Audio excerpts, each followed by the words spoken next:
Hello everyone, welcome back to another NFL video. In this video, I'll be giving my NFL Week 13 predictions, so let's get into them. The two teams on bye week are the Panthers and Cardinals, who are both 4-8. Now to Thursday night, the game going on as I'm recording this, the Bills and the Patriots. I'm going to pick the Bills. Last time I saw the score was 17-7, by the way, at the end of the second quarter, well, near halftime, basically. I'm still going to pick the Bills to win. The Bills are winning 17-7. Regardless, I'm going to pick the Bills to win. I think that they're definitely better. Now it is a tie race in that division. Actually, I don't believe they hold first place right now. I believe the Dolphins hold first place and the number 2 seed in the AFC. The Patriots also 6-5 in there with the playoff spot as of right now. So obviously not a team to take lightly, in Foxborough. But the Bills' passing offense, I believe they're number 2 in the league overall. I think it would be too much for the Patriots defense to handle. Steelers and the Falcons, I'm going to pick the Steelers. As I mentioned, the Steelers will win games. I expect the two to get near 500 every year. So they're probably not going to be favorites in this game against a team with a better record, and that's also at home. And the Falcons have done good at home. I'm going to pick the Steelers. I feel like the Steelers have more going for them than the Falcons right now, which is kind of weird because the Falcons do have a better record. But the Falcons do not really play that well, and the Steelers, at least I've seen, play well, even in the loss against Cincinnati, in the win against the Colts. Falcons, with a bad game against Washington, and the loss, of course. So I'm going to pick the Steelers. Broncos and the Ravens. I will definitely pick the Ravens. Their defense kind of got carved up at the end of the game against Jacksonville, but should have no problem adjusting and having themselves a good week, a good bounce back week against the Denver offense. Maybe Hackett's last game. I mean, if they're 3-9 after this game, you definitely could see him getting fired. And also, the Broncos' defense is nice, holds up, but Lamar will tire them out. It's like every Broncos game. I guess you could say they have a chance if their defense play. Their defense can't do anything else. Their defense is doing the best they can. So yes, they probably will slow down the Ravens' offense for a while, and then they'll let up points because the Broncos' offense is not doing anything. We've seen it every game, of the Broncos. No matter who they're playing. So if that's the Ravens, then even if they have the lead in the fourth quarter, I don't see the Broncos coming back. Their coaching is not even good enough. So the Ravens will win. Packers and the Bears. Aaron Rodgers might not play. Justin Fields might not play. Now, if Rodgers plays, that's a Packers win definitely. Even if he doesn't, I'm picking the Packers. But just to be clear, I'm picking the Packers. But I'm saying if Fields plays and Rodgers doesn't, that's a huge of course, shift in the quarterback, competition there. Fields on the ground, on his legs, does a lot of good work. The Packers' run defense is terrible. So, you could see that happen, with Mooney getting hurt. Maybe they run the ball even more with Montgomery now. Darnell Mooney out for the year. Chase Claypool had a big catch last week, but yeah, that's, the only sign he's shown of production for the Bears so far since the trade. So, they don't really have another receiver I would trust. I don't pick the Packers, but if Fields plays, their Packers defense to watch out for sure. Now, Jaguars and the Lions. I definitely did want to pick the Lions to win, but I'm going to pick the Jaguars. I trust them more. Trust Doug Peterson, turning around this team more than Dan Campbell, even though I love Dan Campbell. So the Jaguars, I do think will win. They have a lot of playmakers on offense, which I believe it's already too much for the pretty bad Detroit defense. And then I also believe that the Lions offense can score, obviously, but I don't know. Maybe it'll be a high-scoring game, but I don't see Detroit closing this one out if they win, especially if it's a close game. Browns and the Texans, a game that honestly, believe it or not, was one of the hardest to predict this week. I'm just gonna go ahead with the Browns and take the safe option because the Texans still have nothing going for them. But listen, you could see it happening. I guess maybe. I can. They upset Watson and the Browns in his first game back, shock the world, make the world happy, and then go back to stinking. It's a possibility, but I'm still gonna pick the Browns and just play it safe. The only reason I'll pick the Texans is because of that revenge game. They're not a better team than the Browns. They have nothing going for them, but maybe they pull out an upset. Now, Jets and the Vikings, definitely a tough game to predict. Also, I will pick the Vikings. However, both are good teams. Now, what's interesting will be the Vikings offense versus the Jets defense, because the Jets have a very good defense, the best part of their team without a doubt. Even with the Mike White Jets offense, which has shown production this year and last. Well, I guess in some games Mike White has been really good, not all of them.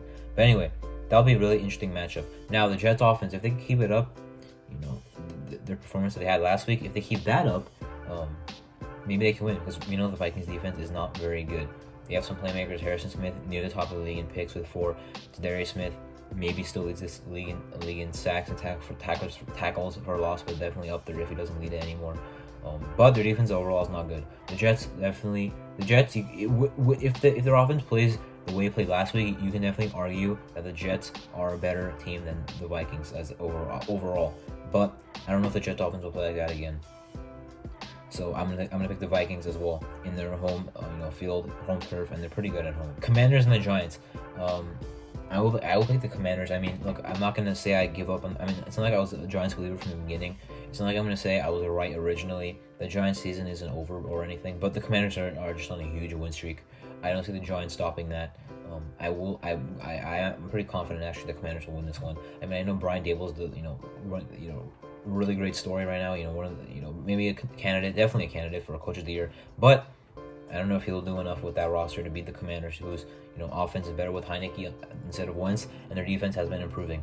So I see we just saw Saquon get shut down by the Cowboys, and if that happens, I mean that's pretty much how they won 7 games already. So I'm not sure how they would win a game like this if Saquon doesn't play well. Titans and the Eagles, the AJ Brown game against his old team.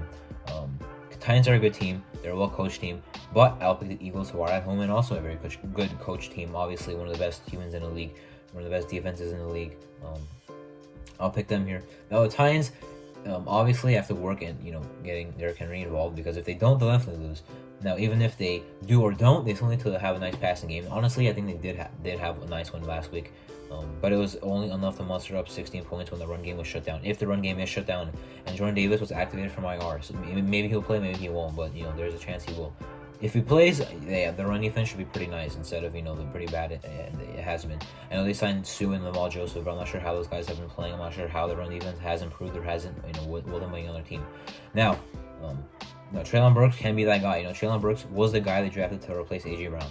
We'll see how he does. We'll see how AJ Brown does. Titans defense is also pretty nice though. But I also don't think they really have a guy to go up one-on-one against AJ Brown and really stop him. Kevin Byard is a great player in the secondary, but he's a safety. So we'll see what happens. Of course, the Eagles can run the ball. I mean, just besides from Hurts, Miles Sanders, Kenneth Gainwell, Boston Scott, and of course Hurts on his legs, and through the air as MVP candidate. Should hopefully be a good game. I'll have the Eagles winning. Seahawks and the Rams. Just give me the Seahawks. The Rams are done. Their season's over. Kupp is out. Robinson is out. Donald's out for this game. Well, Robinson is out for the year. Kupp is probably out for the year. Donald is at least out for this game. So for this game, yeah, I mean the season's already over. But for this game, they're definitely fully screwed. McVay might be in his last year as a head coach for the Rams. They're gonna lose. I know Seattle. Their defense should look really bad, but they as I mentioned with the Ravens defense, they'll have an easy bounce back in the Rams offense, which is terrible with or without Stafford, with or without Allen Robinson, with or without Darrell Henderson Jr. So they'll get shut down by the Seattle defense. Seattle defense will force at least 2 turnovers, maybe 3. And on the other side, the Rams defense, I guess, has been okay. You can almost say like they're like the Broncos. Defense is doing whatever they can, but the offense just really sucks. Although the Broncos defense, I believe, is a lot better than the Rams defense this year. I have the Seahawks winning. Dolphins and the 49ers, one of the best games of the week. 2 very good teams going up against each other. Mike McDaniel, former 49ers offensive coordinator, of course, now their Dolphins head coach. His return to San Francisco. A bunch of guys. Jeff Wilson Jr., Raheem Mostert might not play, but he's a former 49er. The Dolphins have, I believe, a former 49er as well, unless I'm mistaken, of someone who was involved in the trade recently. Maybe their name is escaping me, but regardless, I will have the Dolphins winning. Should be a very good game. Now, here's the thing. Dolphins offense, we know. Tua, Tyreek, Mike Gesicki, Tua throwing the ball. Great stuff. But the 49ers defense has not allowed any points since week 8 in the second half. That's pretty legendary, actually. That definitely shocked me when I first heard that. However, I think the Dolphins offense will be able to get it done. I mean, running and passing, I know the 49ers are pretty good in both of those categories, but the Dolphins are also very good in those categories offensively. So I'm going to go with the Dolphins. Now, offense, have a good game. Now, on the other side of the ball, the 49ers, as we know, have a lot of talent on offense. Aren't exactly known to be an offensive team, but of course, we have a lot of talent there as well. The Dolphins known to have not a good defense, even having a lot of pieces, even trading for Bradley Chubb.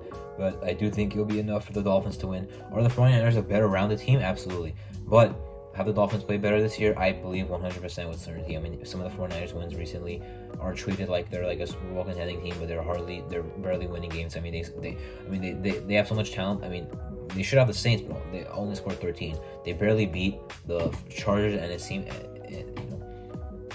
they are on a 3-game win streak, but I have not been impressed with them. Since they're 4-4 up until now at 7-4. So I will pick the Dolphins. Another great game: the Chiefs and the Bengals in Cincinnati. They played twice last year. One in Cincinnati in the regular season, one in Kansas City in the playoffs. The Bengals won both. This one I have the Chiefs winning. I don't see the Chiefs slipping up again. Andy Reid, Mahomes, Kelsey. I mean, if you beat those guys even once, I assume they want to get big time revenge on you. You beat them twice, they're coming back and are looking for that revenge again, I guess. But anyway, I do think the Chiefs will win. I mean, the Bengals defense has been very, from what I can tell, up and down. Like, I've talked good, I've talked bad about it. The Chiefs offense is very good, so we'll see what type of Bengals defense shows up. On the other side, the Chiefs defense not known to be. I mean, the Chiefs defense is the same. It's been known to be actually not a very good defense, but known to be a defense not to screw around with, because they can definitely make plays and back up their offense, which is what very good teams do. Which Cincinnati has not always done this year. The Chiefs, I do think will win. Chargers and the Raiders. I'm, as a Raider fan, are we making the playoffs? Are we winning 6 in a row? Unlikely. However, I still do think, maybe with a little bit of bias, that us and the Chargers are still maybe in the same tier of teams. I've said it in maybe every prediction video or every recap video. I think the Chargers are overrated. I do not see the Chargers sweeping the Raiders.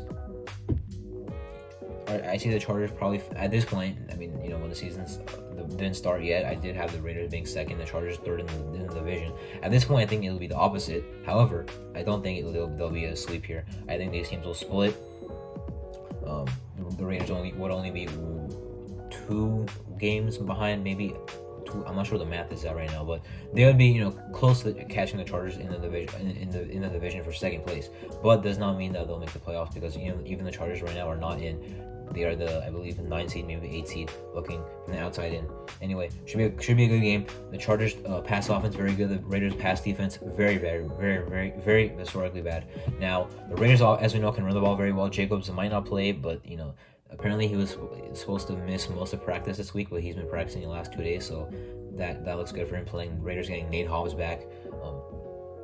But still, I don't see their pass defense being very good against Herbert, who played pretty flawless last time they played in Week 1. Pretty much almost every time the Raiders play the Chargers, Herbert has looked flawless, while Herbert has been on the Chargers. And now, the Chargers run defense obviously very bad. So if Jacobs can get going, that's already at least 150 yards. The Raiders passing offense is pretty nice themselves. Chargers pass defense, not very good. The Chargers run defense pretty bad. The Raiders run defense pretty good. So I do think the Raiders will win. And I do think it'll be high scoring, just because the Chargers will definitely put up points. I think Herbert can definitely, still score and put up points with that offense, even if they can't run the ball very well, which I don't think they will. They could have a lot of receptions, a lot of yards receiving. The Raiders run the ball really well. It'll be close. I do think the Raiders will win. Now Sunday night, the Colts and the Cowboys. I'm going to pick the Cowboys with no hesitation. Their defense will lock up the Colts offense like nothing really. The Colts just went to the Supreme Court or judicial branch or something. Like, it's gonna be the Colts offense. Sam Ehlinger, Matt Ryan, Jeff Saturday. I don't know who. Regardless, all of that will amount to 10 points, 13 points maximum against this defense. Was very good. Hostile environment on the road. Good luck there. Colts defense fights really hard. Good intensity, good physicality, but good luck against the Cowboys offense, who can hit you with Pollard, Zeke. In the running game and receiving game, Pollard is a good receiving back. And now that he's playing a lot, he gets a lot of receptions as well as carries. And passing, we know that they're very good. They only have one very good receiver in Lamb, besides the Lamb, they don't really have a receiver I'd say is even good. Oh, actually, they have Michael Gallup, I forgot, unless he's still out with an injury, but I think that was a long time ago, and my mind is escaping me. I'm not sure. Regardless, I think the Cowboys will win. Now, Monday night, Saints and the Buccaneers. Now, listen to me. In the last 2 years, besides Week 2 of this year, when the Saints have beat the Buccaneers, nobody expected it, even me. So I said that this year I will not make the same mistake. That's why Week 2 I picked the Saints to beat the Bucs. That did not happen. But this time I do think it will happen. I know the Saints just got shut out. I know the Bucs are kind of upset after their loss against the Browns. And I do understand there's actually, I honestly, if I picked the Buccaneers in this game, my reasoning would have been that they would have gone on a big run to end the regular season, which I think is possible. if they do win this game. But the other alternative is that they lose this game to the Saints, and I know who knows where the season goes from here. But look, I know it's not likely, but that's what I thought about the Saints-Bucks games in 2020 in the regular season as well as 2021. So this time I'm going to be ready for it. I'm going to pick the regular season Saints to beat the regular season Buccaneers and end up in a split this year. Anyway, those are my Week 13 NFL predictions. I am Marto, and thank you for watching.